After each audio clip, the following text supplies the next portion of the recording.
Hey, friends, welcome back to the Lifestyle School podcast. I am your host, Hope Plack. I am a nutrition coach, creator of the Lifestyle School for Weight Loss course. And if you are new here, this podcast is all about helping you simplify healthy living. My hope is to help you understand your body, how it works, to help you improve your metabolic health, and to create a lifestyle that actually supports the life that you want to live at the weight you want to live at. And hopefully that's a healthy weight, right? And so today we are going to dive into one of the, I think, fastest growing and honestly, a really fascinating conversation that's happening in the health and weight loss world right now, and that is peptides. I'm sure you've heard that word. Maybe you don't know what it means.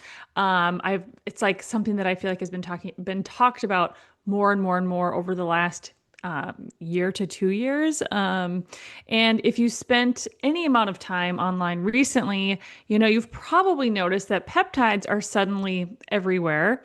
Um, they're being discussed on podcasts, on TikTok, Instagram, YouTube.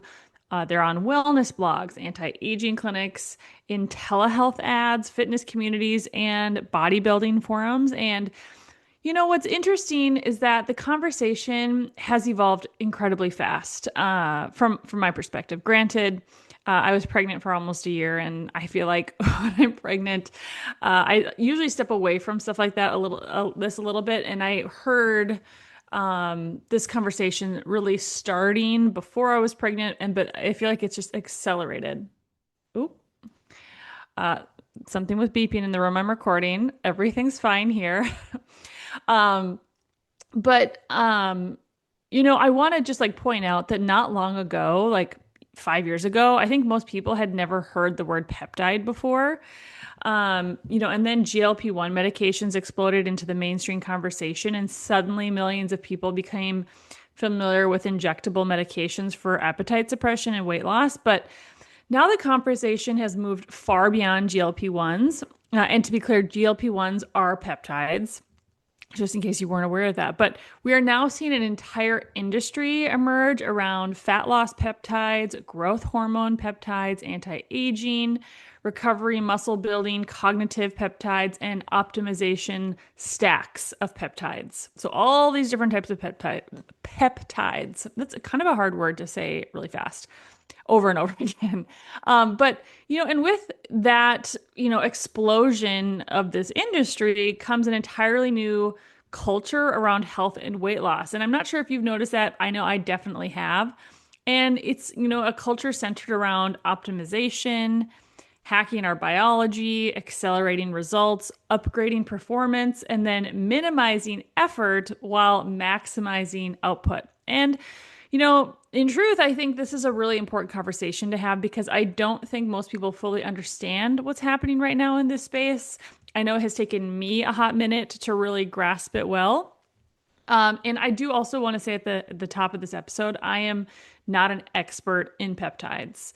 But I think what started as, legitimate medical therapies in certain situations have now expanded into a massive wellness and biohacking industry. And, people are now ordering peptides online, they're self-injecting at home, mixing powders in their kitchens, stacking multiple compounds together, learning protocols from influencers and on Reddit forums, and, experimenting with compounds that often have very limited long-term human data. And I think one of the reasons this industry has exploded so quickly is because it taps directly into something that's extremely human, something that we talk about all the time on this podcast, and that is the desire for an easier solution, right? The desire to bypass struggle and the desire to finally feel in control of things like hunger, weight, aging, energy, or body composition. And I want to say this carefully because I think nuance matters here. And I understand why people are interested in peptides. I really do, because let's be so real. Weight loss is hard. I'm currently on my own weight loss journey, and it is hard.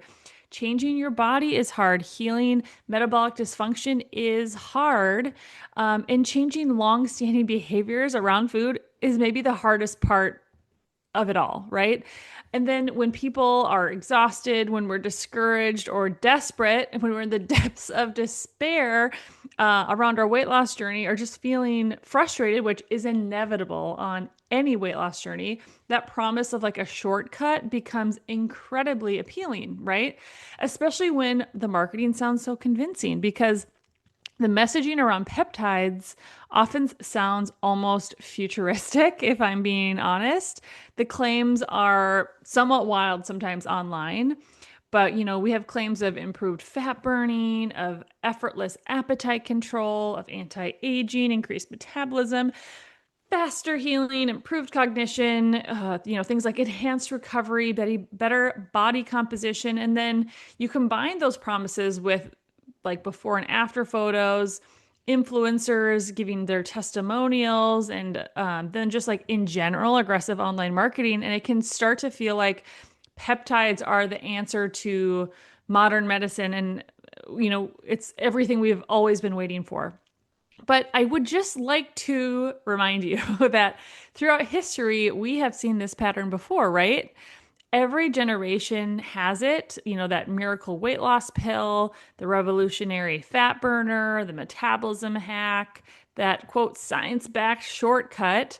I mean, I feel like even just like a couple years ago, like the big thing was there was this like super viral parasite cleanse, which was like mesmerizing to watch people go through because it was just like wild what would come out of their bodies.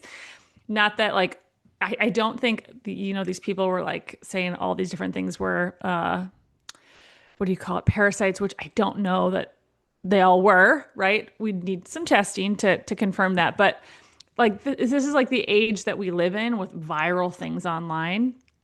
And, I want to be so clear. And, I mentioned the parasite cleanse. I do think there are a time and a place to do a parasite cleanse. In the clinic we worked at, we did do testing for parasites. We did do some stuff. We didn't really focus on that though, but there is a time and a place. But, um, I'm just pointing out that this was like the trend. Like, if you wanted to lose weight, you needed to do this like really intense parasite cleanse. But now you just don't see people talking about it a couple years later, right? And there's a reason for that. So sorry, I'm not trying to like pick on parasite cleanse, but I just wanted to like point that out. Anyway, um, so the reason why I want to say that though is, but sometimes marketing for these different things moves much faster than the actual science behind them. And I think, we're currently living through one of those moments where the hype is accelerating faster than our understanding of long-term implications of peptides and what they do, how they work, and the long-term effects. And so, in this episode, I want to slow that conversation down. And I want to be clear from the beginning, this is not going to be an anti-peptide episode. Again, we're all about nuance over here and just, accepting the fact that yes, online, extremes and like really bold statements sell. But when we talk about nutrition in the human body, we got to have nuance because everyone is so unique and different. Everyone's needs are different. And what might work for one person isn't going to work for the other person. And just generally, most things are nuanced, right? So this isn't going to be an anti-peptide episode. And this is not primarily a GLP-1 episode either, because I feel like we've already covered GLP-1 medications, not extensively, but maybe extensively. And we talked about them, I think, the last 2 weeks. And I think most of you already understand on a pretty good level of how they work. But instead, I want to talk about the broader peptide industry that is rapidly growing underneath the surface of the mainstream conversation. The things I kind of want to get into today with you guys are what peptides actually are, right? The different categories people are using, why so many are injectable, meaning you have a syringe and you put it into your subcutaneous fat. What's the FDA approved and what isn't? What concerns researchers have regarding peptides, what data actually exists, and what we still do not know, because there is a massive difference between something being popular and something being proven safe long term. And honestly, I think the peptide conversation reveals something much bigger happening culturally. I think it reveals our growing discomfort with the limits of being human, right? Our discomfort with hunger, with aging, with fatigue, slow progress, delayed gratification, discomfort, and just biology itself, right? We increasingly live in a culture that believes every human limitation should be optimized, it should be accelerated or chemically bypassed, and peptides are being marketed directly, I think, into that mindset. So today I want to explore this topic from hopefully a balanced perspective. You can check me on that if you disagree. But I do think some peptides may absolutely have legitimate therapeutic uses. Some may become important tools in medicine. Some may genuinely help people, and I don't want to discount that. But I also think consumers deserve an honest conversation about long-term unknowns, regulatory gray areas, marketing hype, safety concerns, and then the reality that there's still no true replacement for foundational metabolic health practices. And so that is my hope with today's episode. And we'll touch on this towards the end of the episode, but I think a lot of this also, I think thinking about like differentiating between, like peptides and supplements, even a little bit. I'm going to touch on that because I think that's supplements is it's an interesting thing to like look at the differences. We're just going to briefly touch on it. But okay, guys, before we get into the nitty gritty of today's episode, a couple things. I got to give you my disclaimer. I'm going to ask you to like and subscribe and then tell you about my supplement store. Ironic, right? What I just said. But before we dive in, guys, as always, quick reminder, this podcast is for educational purposes only. It's not intended as medical advice. Always consult with a qualified healthcare provider before making major changes to your diet, fasting between supplements, peptides, or exercise, especially if you have underlying health concerns. And then, of course, if this episode resonated with you, if you found it helpful, if you have found episodes helpful in the past, I would be so thrilled and honored if you'd share it with a friend. Leave a review, subscribe to the podcast, and follow me over on Instagram or Facebook at Hope Platt Coaching. You guys have been doing so much better about getting on my social media. And I do love hearing from you guys over there. Based on what you guys said last week, you are all very excited for this episode. So that did give me some motivation while putting it together. It's just fun to know that, this is something that you guys are looking forward to and excited about. But, and then lastly, if you guys want to support the podcast, the best way to do that is to buy supplements from my supplement store. So you can go over to my website, www.hopeplattcoaching.com. In the top right corner, there's a button that says store. Click on that. We've got a ton of supplements. They're all third-party tested, you guys, for quality and purity. That is not something that you are guaranteed when buying supplements anywhere unless they are third-party tested. And like you can see that through the manufacturer. This is a really important thing. This is something we'll actually talk about today on this episode because I'm really picky about if you're going to buy supplements that are actually, we know are safe because they're not FDA regulated, right? So they have been third-party tested. We know what's on the label is in there. We know they're safe. They're not adding in random crap and garbage. And these are the same professional grade products that I use, I give to my kids, I recommend to my clients. And it's an easy way for you to support the Lifestyle School podcast. So we can, it's just me over here, guys. Let's be real. So I can keep putting out this free content for you guys every week. So if you are already buying supplements, you could just switch to buying them from me. That would be so helpful, so sweet, but obviously no pressure. But then if you are like, Hope, I've been thinking about taking some supplements, I just don't know where to start, go over to episode 43. On that episode, I walk you through my core 4 supplement recommendations and why they matter for metabolic health. Ordering from me, you will need a code. I will put this in the show notes, but that code is 104567. That will allow you to create an account with me because these are professional grade products. And then lastly, guys, I just want to give you a quick, brief update on my own weight loss journey. You guys have told me that you enjoy hearing the updates, so I will keep giving them to you. I'm actually recording this episode on a Monday. Usually I do it on a Tuesday. But I'm trying to just like get ahead of it this week. Also, as the weeks progress into June, like we'll be traveling at the end of the month. And so I will have to record some episodes ahead of time, which will make keeping you guys up to date on like my play by play week by week journey. So I will try to continue to do that on my social media, but I will have to like step away from that for a couple weeks because I'm going to be pre-recording episodes so that when we're traveling, I'm not, scrambling. You get it. But brief update. So haven't like done my official weigh-in for 5 weeks into my journey yet because I do that on Tuesday mornings.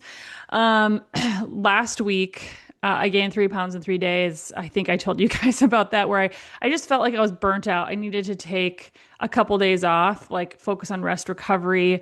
When you have a 4 month, almost 5 month old, the whole sleep thing is such a roller coaster. I was feeling very burnt out. I rested, I recovered. I felt so much better going into last week. I also changed my fasting schedule. Last week I was doing 342, so I was fasting Monday, Wednesday, Friday. I'd fast all day Monday, break my fast Tuesday at lunch, have two feasting meals on Tuesday, and then I'd fast Wednesday all day, break my fast on Thursday at lunch, and then I do the same Friday, break my fast Saturday at lunch. And that's just like a really intense fasting schedule. It's a lot of hours. It's like the most cumulative hours I recommend anyone fasts. And I was just feeling burnt out. And so I was like, you know what? I'm just gonna like pump the brakes. I need to listen to my body. More is not always better, especially when you're feeling really tired. So I took, those 3 days, really like leaned into resting. My weight went up 3 pounds, which was like, whoa, okay, well, whatever. And then last week I switched my fasting routine to 2 48-hour fasts. It's less cumulative hours of fasting. However, you get like 6 extra hours each fast in a deeper fasted state. So, you're just activating things a little bit more, things like autophagy, that cellular cleanup. You're just like in a deeper fat burning mode those extra 6 hours. So a total of 12 extra hours in that spot. And so I did that last week. Honestly, it felt really good. And also it just, because it's less cumulative hours, it just like mentally felt like less work, 2 fasts instead of 3. And yeah, I felt like it went really well. But this week I'm actually going to go back to 342s, and I'm explaining this to you because I want you to know about like how I think about fasting on my own journey, because I think hopefully it will help you. But I always say fasting, you can make it work for your schedule. And this week we have a birthday party and friends coming over for dinner on Thursday night. And so I don't want to be fasting, obviously, during those things. So it's easier to do a Monday, Wednesday, Friday fast. So 342s versus when I do 248s, I fast Monday to Tuesday dinner. I don't eat all day Monday, and then I break my fast Tuesday dinner, and then I eat on Wednesdays, and then I fast Thursday all day, eat dinner on Friday. And so that just like doesn't work with our schedule this week. And I was thinking, should I do another week of 248s? But then I looked at our schedule. I was like, that's just not going to work. So here we are. This week we're going to do 342s. The other thing I'll say about this last week, so I really try to go into my Mondays feeling rested and refreshed. I do think it's like really important to like have a Sabbath, to like have at least like, it doesn't have to be the weekend for you, but like having a time during the week where it's like you're catching up on your rest. Because I mean, I have 4 kids. I have a very busy, full life. I'm sure you do too. Albeit it might look different than me, right? But having like this like rest recovery time, I think is super important. And for us, that usually I try to have that happen over the weekends, take naps if I need to, sleep in. But this weekend, you guys, my little cutie, he was not on board with my plan because let's see here. It was Friday night. I was up for 2.5 hours with him. Yeah, it just took him forever to fall back asleep after eventually like giving a bottom. We have been trying to do some sleep training. He was not into it. Also, we got like a bug this weekend, a tummy bug. I think he just like wasn't feeling his best. I think maybe he had an upset stomach. So I didn't get any sleep Friday night. And then Saturday night, I also did not sleep well. He woke up. I had to feed him in the middle of the night. What else happened? Oh, you guys, isn't it so fun to be like jolted awake in the middle of the night when you know that there's like some tummy upset going? I like I was like, what did happen? I jolted upright in bed Saturday night with like that's just like that mom fifth sense. And I heard something outside of our door. I had left it cracked, and my kid's bathroom is right across the hallway from our room. And I was like, "Oh no!" I thought someone was throwing up in the bathroom, and so I like get up half asleep. I'm walking into the bathroom, and I like get in there, and I realize after I get into there, I just stepped in poop on the floor. That hasn't happened in a long time. Someone had some issues on the opposite end. So yeah, I had to spend some time in the middle of the night cleaning up number two. Um, so, just mom life was lifing. And then Saturday and Sunday, like I felt like my stomach was upset. Thankfully, no one threw up. I think maybe we have avoided, like, I know there's like this really awful, like GI bug going around that people are vomiting and having diarrhea, all the stuff. I don't know if that was this, but thankfully, like it was just like people's stomach felt upset, but we got through it. And so it was just like a weird weekend for us guys. I didn't get as much movement as like I typically would. I would say I definitely ate a little like more carb foods. It was weird because, like the stomach stuff. Also, I didn't get any sleep. So I did not weigh myself this morning. So I was like, what's the point? Starting my fast today. I feel tired. I'm going to try my best to get a nap this afternoon.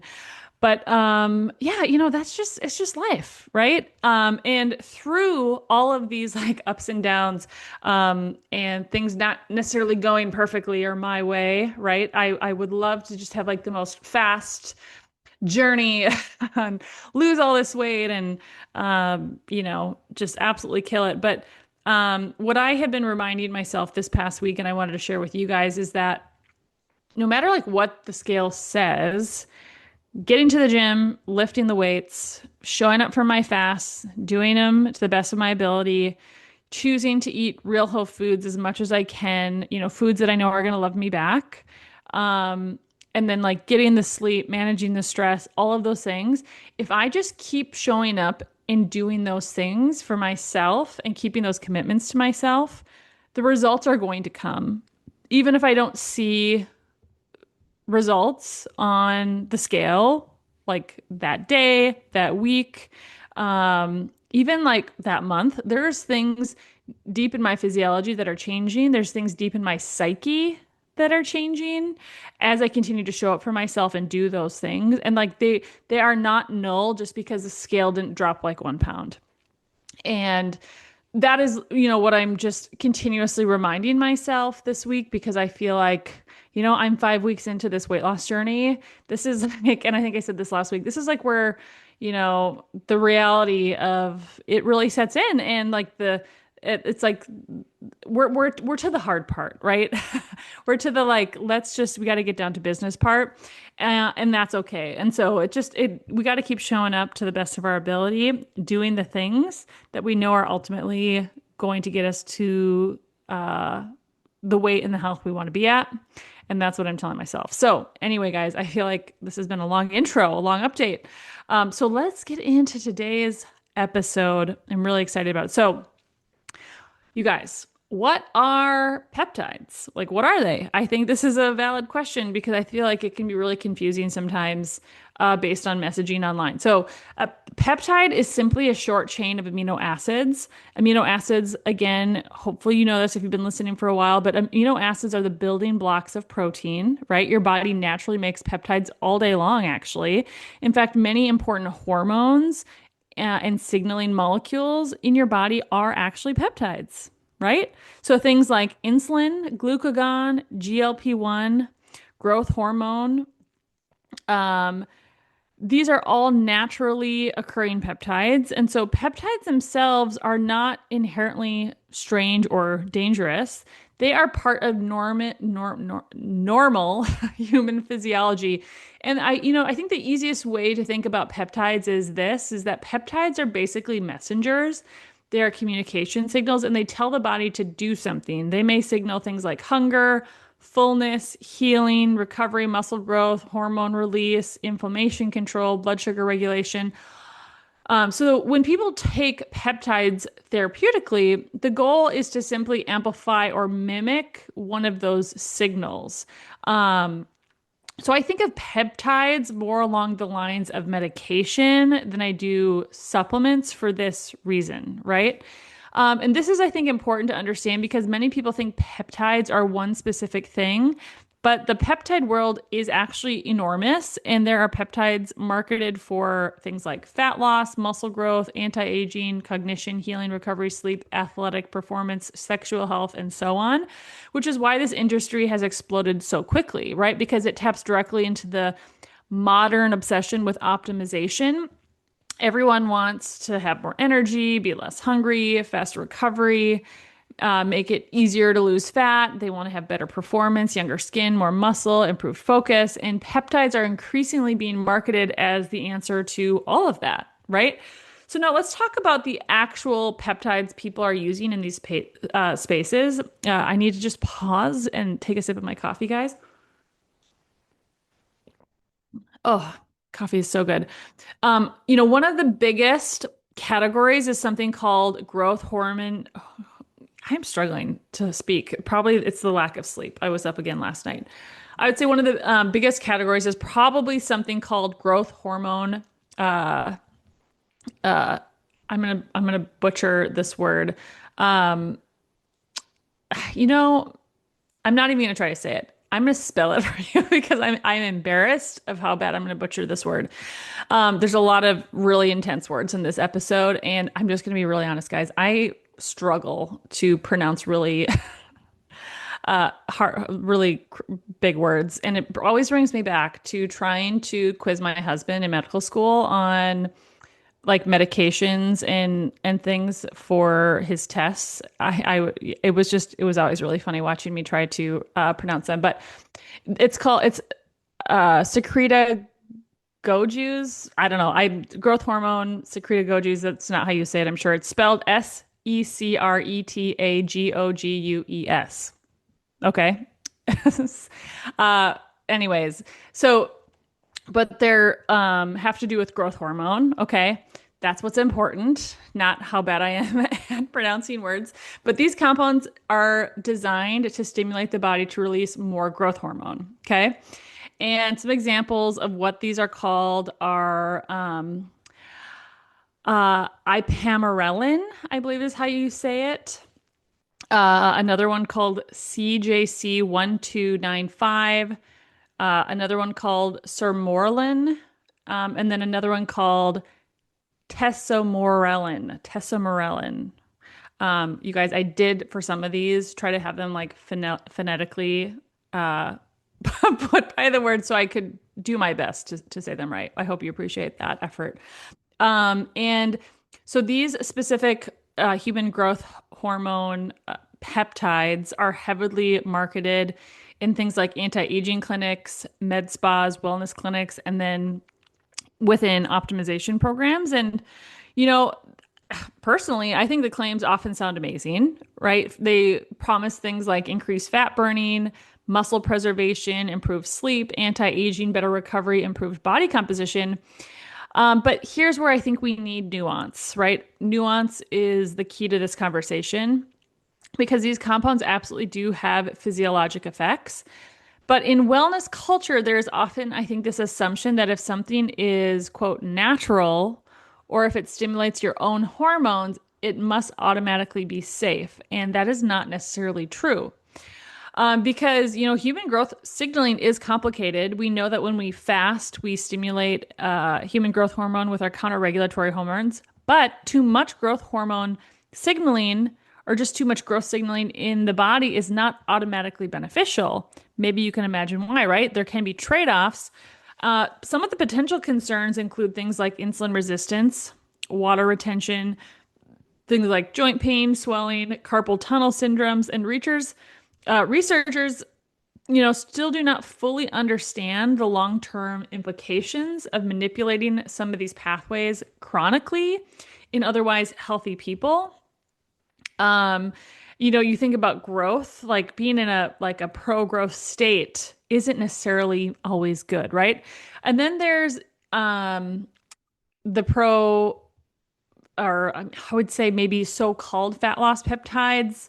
I think the jury is out a little bit, and I'm not specifically talking about GLP-1 agonists like, Ozempic. I'm talking about things like AOD 9604 is what one is called.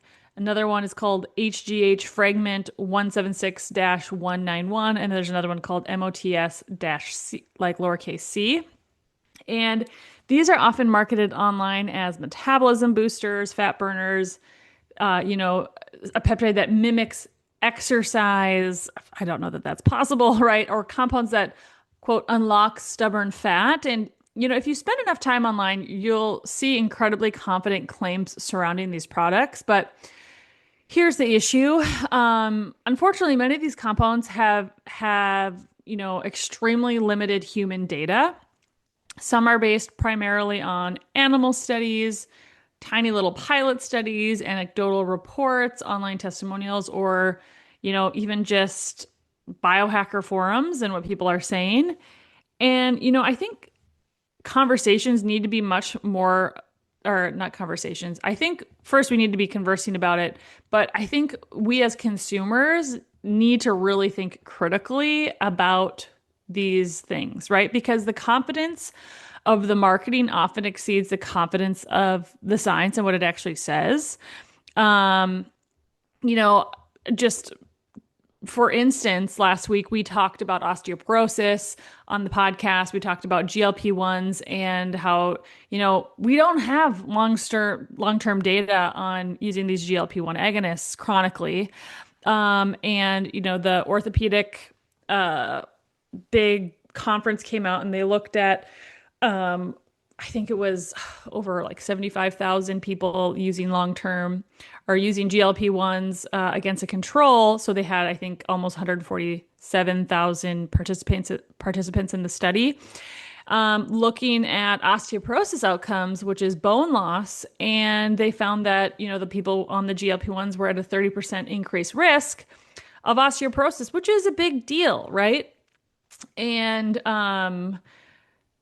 obviously, like I said last week, correlation does not equal causation, but there is a connection there. Obviously, 30% isn't insignificant. And that's why I just think we have to be really careful with these really powerful compounds, especially when we're, uh, almost like hacking our biology a bit. And yeah, we need to really think critically about the claims that people are making and the confidence of which they're making them, right? We also have things called recovery peptides, things like BPC 1-157 or TB-500. And these are hugely popular in groups in the bodybuilder spaces and fitness spaces. And what people are using them for is in hopes of healing injuries faster, having quicker recovery, reduce inflammation, and like to increase their ability to train hard. And, I think many people, again, assume if everyone online is talking about it, surely this must be well studied. And, I will just say from my personal experience, talking about GLP-1s, having listeners of the podcast or clients or just, people online share their experience with me, people are much more likely to share a positive experience online, I think, when it comes to weight loss than the failed experience. Because a lot of times if you're trying to lose weight and you use something and it fails, you are embarrassed about it, right? And just in general around weight loss and health, like there can be a lot of shame. And I will tell you, I have had so many people reach out to me about like their negative experience using GLP-1s. And these are people who, one, I would have never known were using a GLP-1 because they never talked about it online. It's not like a fun, sexy thing to share online saying like, oh, I use this GLP-1. I couldn't lose weight. It like really screwed up my digestion. I'm still dealing with the side effects. And again, not to say that GLP-1s don't work for anyone, right? I'm not trying to totally poo-poo on them. I'm just saying we got to really think critically about them, and we have to take everything we hear online with a grain of salt. Even everything I say, I want you to take it with a grain of salt, and I want you to like critically think about it because at the end of the day, I might not get everything right, right? And I'm always trying to learn and grow and become more informed, and my opinions might change over time. Ooh, I know it's crazy to say that online, but like they might. And you would hope that you're not so like narrow-minded and close off to growth that you couldn't potentially do that. So, um, I say that all to make the point that widespread discussion online does not equal strong scientific evidence. And honestly, that's one of the major themes of this entire episode is availability does not equal evidence, right? We should just like take that in regards to drugs in general, right? I think there's a lot of drugs that are FDA approved that I think can be incredibly harmful in the way that they're used, right? And popularity does not equal safety. Marketing doesn't equal long-term outcomes. And, there are even cognitive and mood peptides now, things like Cimex and Selenk, I think is how you say them. These are marketed for things like improved focus, reduced anxiety, better cognition, better mental performance. And so, this industry is no longer just about weight loss. I would say that is a huge focus, but I think it's really trying to tap into the entire optimization culture. And I think that's important to recognize because the messaging is shifting from let's improve our health to let's chemically optimize every aspect of our human experience. And it should be a little bit of a red flag, in my personal opinion. So, um, another thing that I think is interesting to talk about, and I think is relevant in this conversation is one, and one question I even had as I was exploring this topic is that, are all peptides injections, right? And I want to be clear that the answer is no, but many of the most popular ones are. And the reason comes down to digestion. Peptides, like I said earlier, are made of amino acids, and your digestive system is very good at breaking amino acids apart. And so, if many peptides are swallowed, again, peptides are like a chains of amino acids. They get broken down before they can effectively work. And that's why injections have become so common, is that most peptide injections are subcutaneous insulin styled injections, with like the little syringe, and they're injected into body fat. And honestly, I think this is one of the strangest parts of modern wellness culture right now, because like you will see online, people are casually learning how to mix powders, recon- rec- reconstitute vials, inject compounds, and they're like calculate dosing protocols. And people are learning this from places like TikTok and Reddit or influence or online forums. And I think like that alone should probably make us pause because what started as a medical therapy has now expanded into like widespread self-experimentation. And now to be clear that there are oral peptides as well, and some companies are developing peptide capsules or tablets that survive digestion better. Although, there's some, usually they're not as like bioavailable. There's also some nasal spray peptides, especially when we're talking about like the cognitive enhancement peptides. And there's even topical peptides used in skincare and anti-aging products, but I would say injections remain the dominant delivery system because many peptides simply do not survive digestion effectively. And so I think just like if we're injecting something directly into our body, we're bypassing different systems in our body to get this into the system. That is just it's different. Like I am pro supplements. I think taking supplements can be really healthy. But again, there's like limits to what I'm going to recommend and say about supplements. I think when we're doing injections, that screams medication to me, right? It's more of like we're manipulating one pathway, and I think we have to be so careful, you guys, because like I have said, we just don't know. And I think the regulation is what I want to talk about next is just not quite what I'd like to see for like injectable things. So now, like, okay, so let's like actually get into regulation. And so this is where I think things become very blurry really quickly. Because there's a massive difference between FDA approved medications and research peptides sold online. And so, just to briefly touch on the vitamin conversation, like, Hope, what is the difference between peptides and vitamins? Um, so, I would say vitamins are obviously taken orally. So, it's like they're going through like the natural digestion process. We're not bypassing that process. And I would say vitamins are like concentrated nutrition, they're not targeted mechanism change, like we're not trying to target like a mechanism in the body to change the like how it happens. Or it's like I think of it as raw materials versus like a text message saying chemical text message saying change like communication, like change how we do this process. Hopefully I'm saying that clearly. And so, but what I will say, the different big difference, my observation between vitamins and peptides is both of them are not regulated well. And that's why I'm really picky about where I will buy vitamins from. I don't buy vitamins from anywhere that's not third party tested because I've read so many articles about these vitamins being tested third party and they like don't have what's in them on the label. And so that same issue, I am really concerned about peptides, especially if you're like injecting them straight into your body.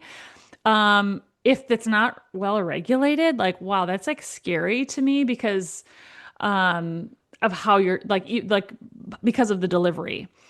So I think there is like a big difference between supplement like vitamins and peptides in both like what you're trying to do with them and the delivery. I think makes of the vitamin versus the peptide also is a big factor. But let's get back to peptides. So there is a big difference between FDA approved medications that are peptides and research peptides sold online. So as you guys probably know, I do have issues with some of the stuff that gets approved or not approved by the FDA. I think on some level it can be a corrupt system, unfortunately, as are all government systems because they're all run by corrupt humans. Let's be just so real. But FDA approved medications go through things like clinical trials, manufacturing standards, quality control.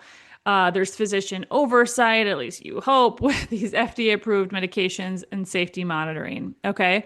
Obviously, I don't think just because something's FDA approved means that it's safe or that it's given out safely. But I will say it's a little less of the Wild West, right? But that doesn't mean, it's risk free. But these are at least, some systems of accountability and monitoring. The gray market peptide, from what I understand of it, is very different. Many peptides sold online are labeled as for research purposes only or not for human consumption. Yet everyone knows that they're being purchased, for self-experimentation, and this I think creates a huge regulatory gray zone. Many products are manufactured overseas. They're minimally regulated, inconsistently tested, and sold by companies with like very little oversight.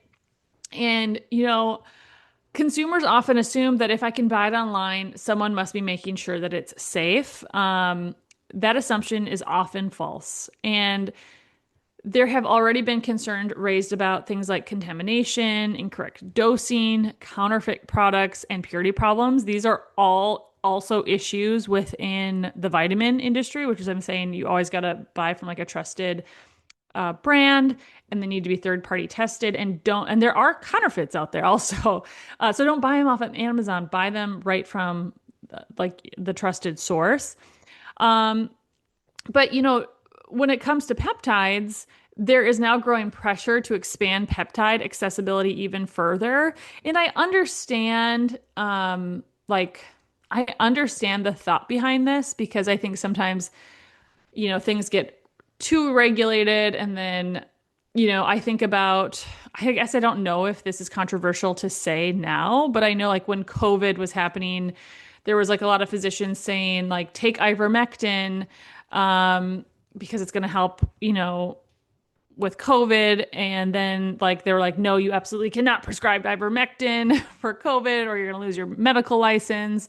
So I know things like that happen. I'm not trying to like say that, that like there's not corruption within the system and that doesn't happen. But again, like I just want to challenge you and encourage you to think really critically about like the fact that you're using injectables. Um, and so there's this growing pressure to expand peptide accessibility even further. I think there's legislation that's trying to go like be pushed through right now, especially for things like telehealth, anti-aging clinics, wellness companies, compounding pharmacies. And I think, this is where I think we need to stay grounded. And because increased accessibility doesn't automatically mean safer, better studied, appropriate for everyone. Um, Again, wellness trends often move much faster than science. And history has repeatedly shown us that long-term consequences sometimes emerge years later. And like we don't want to play for our health. Like, what is the cost benefit analysis, right? I think you should really be thinking in that type of mindset. So like what data do we actually have when it comes to these peptides? Because I think this conversation is often presented online as though like all of these compounds are extremely well studied, and it's just simply not true from what I could find. I think some peptides absolutely do have some legitimate medical applications and some promising early data. And, some may be important tools in medicine, but currently being marketed on, like many are currently being marketed online to have, uh, sorry, many of the peptides online currently being marketed have limited long-term human studies. They have limited safety data. They have minimal research in healthy populations and almost no multi-decade outcome data. And I would say that includes GLP-1s, agonists.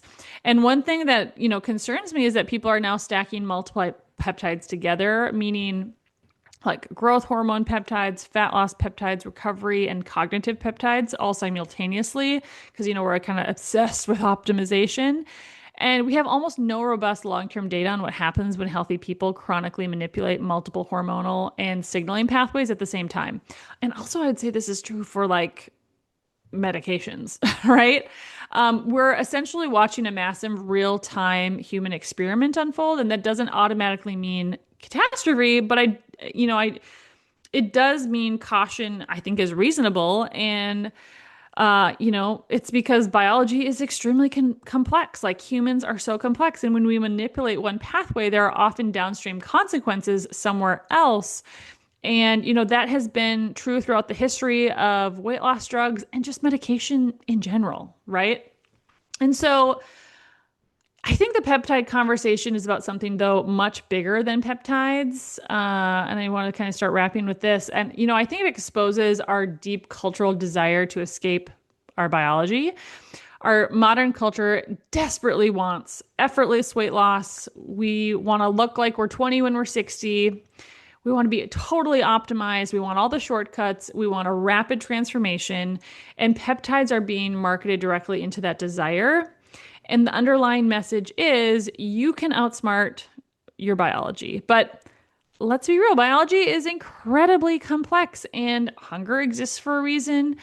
Your recovery matters, your sleep matters, your muscle matters, your stress matters, your metabolic health matters. And no peptide can replace, that emotional healing that needs to happen on your weight loss journey, the self-awareness, the resilience, like building those sustainable habits that move you towards your goal, the quality of your nutrition, your movement, your nervous system regulation. That's the part of this conversation I think we cannot afford to lose, because the danger of any quote magic solution is that people stop doing the foundational things that actually create long-term health. And look, I want to be so clear here. This is not an anti-peptide episode, even though I have my, I think, valid concerns.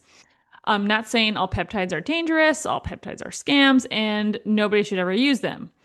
Some may absolutely have legitimate therapeutic uses, right? Some may help people tremendously. Some might be like that tool in their toolbox they need for a season. Some may become major advancements in medicine down the road, but hype should not replace critical thinking when it comes to things like this. And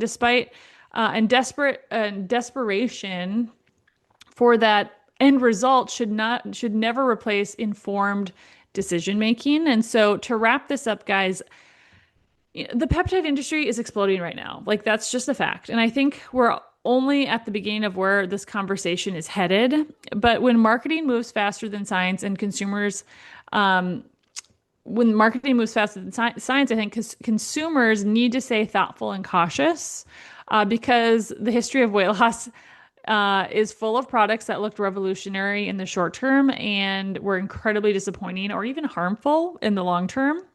And maybe some peptides truly will become transformative tools in medicine and weight loss, but we need to separate, evidence from marketing, medicine from hype, science from desperation. And, most importantly, we need to remember that long-term health will probably never be found in a single shot, pill, stack, or protocol. Okay? I'm going to say that again. We have to remember that long-term health will probably never be found in a single shot, pill, stack, or protocol. Because real health still comes back to our sleep, our movement, our stress regulation, our muscle preservation, our metabolic health, nutrition quality, emotional resilience, and consistent daily habits. That work may not sound as exciting as the promise of optimization with one shot daily, but historically, it's the stuff that actually lasts. So with that, guys, thank you so much for listening. I'd love to hear your thoughts in the comments. Maybe this was a controversial episode. I don't know. But if you haven't already, don't forget to subscribe to the podcast on Spotify, Apple Podcasts, YouTube. Leave me a review. Leave me a comment. That's the best way to get the word out about this podcast. Share it with your friends. Share it on your socials. And with that, guys, we'll see you next week on the Lifestyle School Podcast.